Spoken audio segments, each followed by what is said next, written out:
So let's take a look at the spreadsheet. The first thing we have here is a table showcasing if Upkicks works on a given character and in what situations. So you have medium kick Upkicks, roundhouse Upkicks, if you can do stand light kick Upkicks, if it works after dive kick 1, 2, 3, because there's different spacing after the 1, 2, 3 from that, because it's max distance for the stand light punch, and then dive kick 1, 2, 3 shoulder. So the key on the right shows all the different things inside of this. So X works, O doesn't. If there is a star next to the X, you can't follow it up with walk forward palm. This is specific to Oro. If it's just a star, then it's a light punch shoulder required for the starter, and it is Sean only. Double star is specific to Ryu and Goki, where it's inconsistent. It technically works, but it's a little bit easier if you do that slight micro walk forward stand light kick up kicks, even though that's a little bit harder. Y in general is what delineates that, requiring that micro walk stand light kick up kicks, and this is for 12, and it's also for Sean. But for Sean, I wouldn't do it at all because it's such a big risk. It's his hurt box is really weird. And then you have some shoulder specific stuff where Makoto needs that medium kick. Even though roundhouse does work, it's a little bit easier consistency wise to go for medium kick. And then double X for Elena, where if you want to use medium kick up kicks, you have to do walk forward stand light kick. Underneath this is the specific shoulder stuff as far as what up kicks work after the shoulder on what character. So E is either, O doesn't work at all, Y requires that micro walk, and then again double X for Elena. And then to the right of this you have the different combo routes that you can most likely take depending on what character that you are fighting against. Again, under this you have character specific stuff, so like against Oro you can do Zesho combos, same thing with Twins and Elena. And then Q, Hugo, Alex, and Remy can all have stand medium punch, stand roundhouse, medium punch, dash punch, or character specific thing for Alex where you can do Kara Fierce and then heavy punch, dash punch. Underneath this, we explain what characters where standing medium punch, Dekai, Kara, dash punch works mid-screen. And this is most consistent in the positioning of the picture to the right, where you are activating while you are under the timer or your character is to the right or left of the timer in front of you.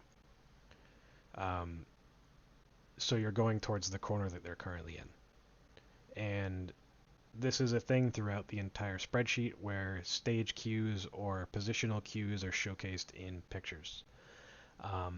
So you have all the different things on the left, whether it works or doesn't work. And then stand medium punch, walk stand medium punch, Dekai, Kara, dash punch, where it works mid-screen without being in this position. So as long as you are basically anywhere. And it does technically work against a lot of the characters in the game. It doesn't against quite a few more. And some characters are a lot easier than others, like Chun-Li and Necro, as well as Q. And then suggested combo routes, as far as what I think gives you the best bang for your buck for mid-screen combo routes.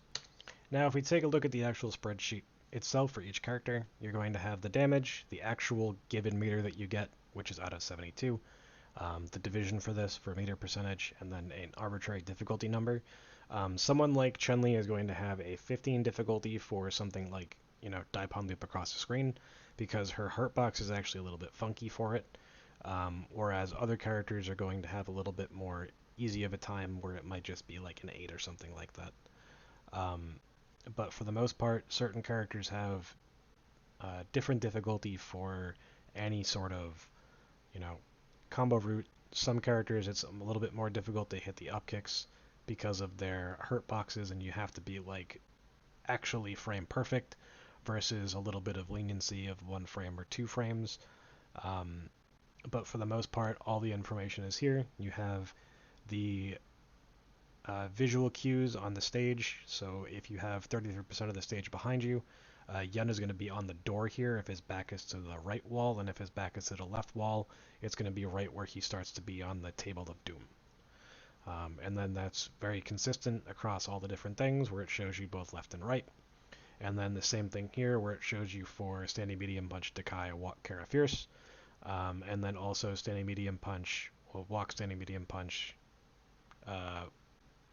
Dekai, Kara's issue. Some characters may have a couple extra things if it's important for them, but for the most part, this is how the entire thing is structured. If a given character has this will where it works on them. So as an example, Ibuki, it doesn't really work on her. However, the spacing for medium punch, fierce punch, Kara forward fierce does, and there may be a point where I add the spacings for Dekai and Dekara Dash Punch because it's very specific for these characters. And I don't think stuff like that's worth it when upkicks are very consistent against someone like Ibuki. So everything is pretty consistent, minus the difficulty of, you know, some of the combos. And again, anything with like double Carapons or something is going to be very high. So hopefully this is helpful, and if you have any questions, just leave them in the comments below.